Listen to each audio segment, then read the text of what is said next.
councils in Nigeria, including the amount sent to each council. Serap's suit followed a landmark judgment by the Supreme Court last July, which held that allocations from the Federation account with the CBN must be paid directly to democratically elected local government councils, and that no governor has the power to keep, control, or use the money meant for the council. Serap is also asking the court to direct Anchor CBN to disclose whether any direct payment has been made from the Federation account with the CBN to the local government councils in Rivers State, and to explain for any such payment. Serap said having access to such details is to ensure transparency and accountability and judge whether the CBN and other agencies are complying with the Supreme Court judgment. Moving on now, the crisis rocking the PDP worsened Sunday as the FCT Minister Nyesom Wike pulled out of all reconciliation agreements previously reached within the party. Wike, a key member of the influential G5 group, accused Oyo State Governor Seyi Makinde, who is another member of the group, of sabotaging the reconciliation effort. He blamed the Oyo State Governor for the problems rocking the PDP. In a statement he personally signed, the former Rivers Governor accused key party leaders, including Enugu State Governor Peter Mba, of betrayal, dishonesty, and serial violations of mutual understandings. He said some resolutions were reached at an expanded meeting held at the Abuja residence of former Senate President Bukola Saraki, where they agreed that Senator Samuel Anyanwu, the National Secretary of the PDP, in tandem with the Supreme Court judgment, all legal matters relating to Rivers must be withdrawn by the National Legal Advisor. The suit on the state of emergency be withdrawn as well. Now, Wike said those resolutions were violated and pledged to fight on until justice is attained.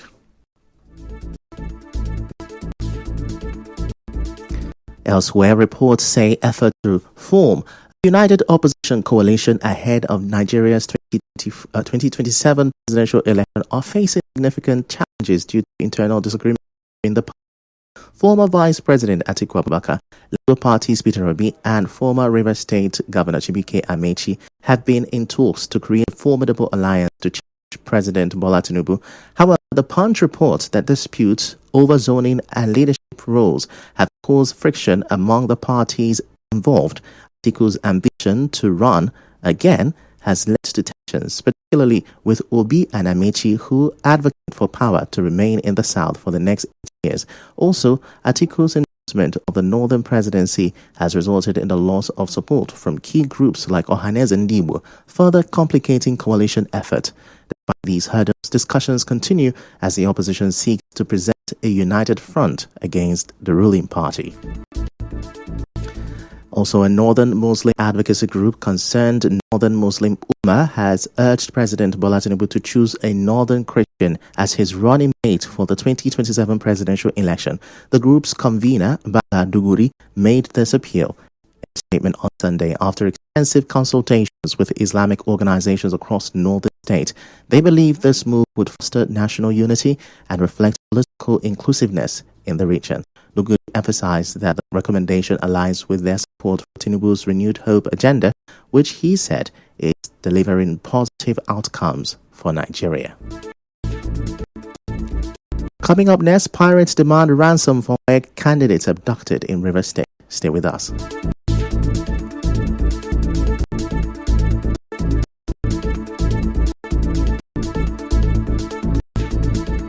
Announcement of 7th Committee's of 8,000. Mr. Promise Jacob, the administrator of Ahoda West Local Government Area of Rivers State, has approved the composition of 70 committees with the appointment of 1,000 members. The appointment with effect from 14th April 2025, and this is signed by Promise Jacob, administrator of Ahoda West Local Government Area.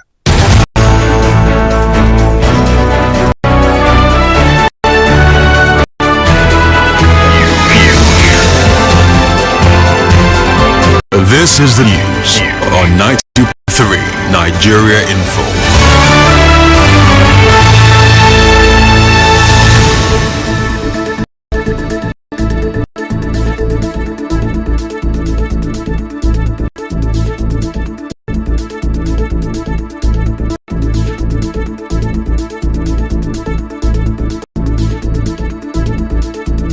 welcome back, and now the rest of the news. Pirates who abducted 13 passengers, including 8 students, heading to sit the West Africa Senior School Certificate Examination in Wheeling, local government area of River State, have demanded 100 million naira for their release. An indigene of the area and immediate past youth president of Wheeling Kingdom, Dr. Osaki Miller, confirmed this to newsmen. The students were among the 13 passengers seized by kidnappers along the Port Harcourt-Wheeling waterways on May 6th. They were whisked away after the hoodlums hijacked 2 passenger boats in a daring attack that had devastated the parents of the students. Speaking to news, Miller expressed concern over the safety and health conditions of the victims, noting that their families were traumatized.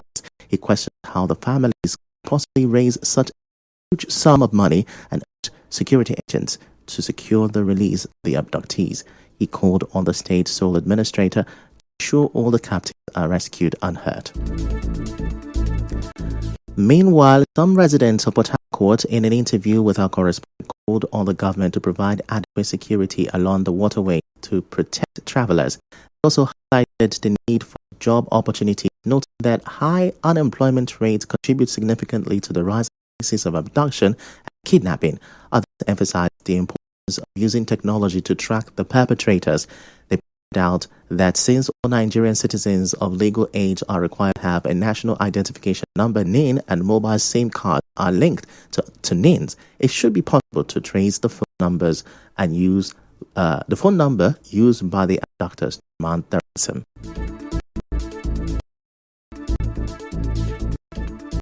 This is our country. Sometimes I don't understand what is going on. Because for a kidnapper to call a request for, at least you could have find a way. There is a way you have to get the person, people that call. They have phone. We do NIN and all the rest of it. If not define good laws, then how can that NIN and all those numbers that they have to identify the people, all these people that are starting terrorizing this? Not stop it, because somebody might travel to on the road and has issue. Like travel have issue. Alternative is putting the trust to even to secure them well for security. The police they do. What those Navy they do? Make them there for the water they secure.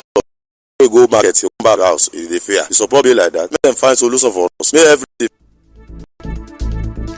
Well, in other news, following a reset of the Unified Tertiary Matriculation Examination UTME, over 200 more candidates scored above 200.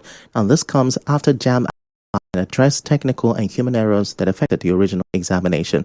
Despite the improvement, over 1.36 million candidates out of 1.9 million candidates, which represents 70.7%, still scored below 200 overall.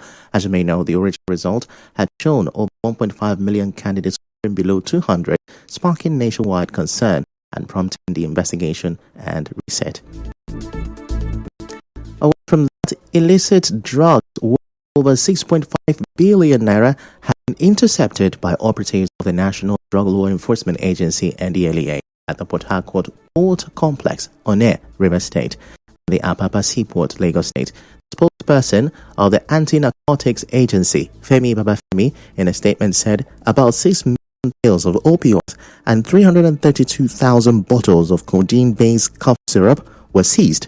Babafemi said the seizures at the Apapa Onne port followed intelligence and tracking of new trafficking routes to ship illicit substances into Nigeria by drug cartels.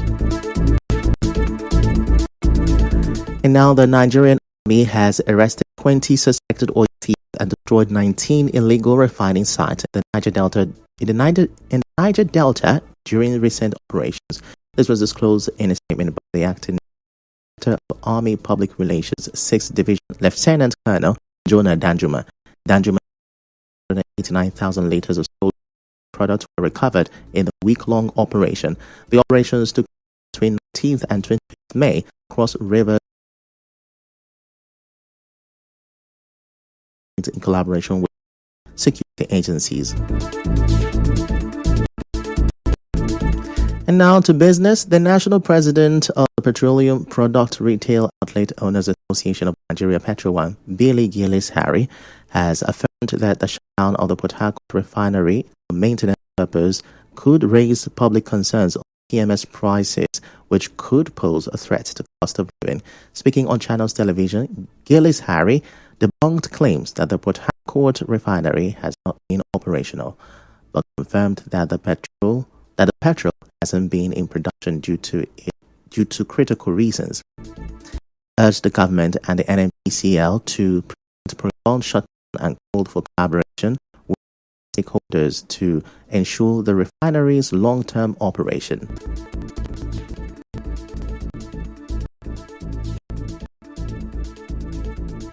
Around the facility, production was going on. The only thing we are sure of was that PMS was not being produced at the particular time that we visited for certain reasons. We still want all PC management at all levels working in collaboration with other private stakeholders in the industry, because pricing is going to impact very negatively on us. This shutdown is going to be something we have to encourage the PC management not to allow it to be too extended. We need to encourage the government and the management to ensure that the refinery comes on stream and stays on stream as long as possible.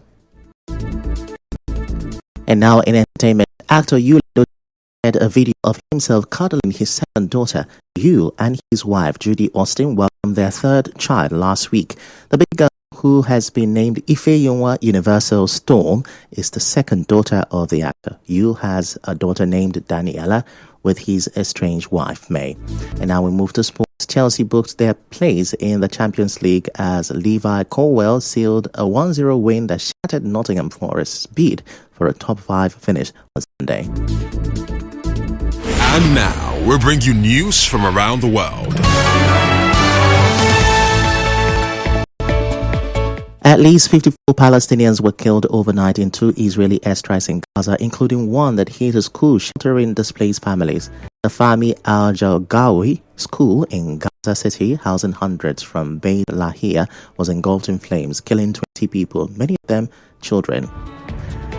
The Israeli military said the site was a Hamas and Islamic Jihad command center of civilians as human shield. In a separate strike on a home in Jabalia, who were killed. These attacks are part of an intensified Israeli offensive, which reportedly struck 200 times in 48 hours across.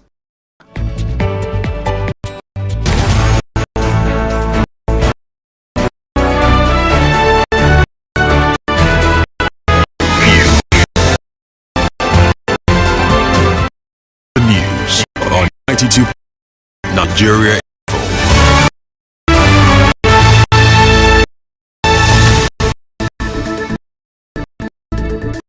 What news this afternoon? Before we go, let's have the sole administrator has expressed hope that Rivers State will emerge stronger despite its challenges.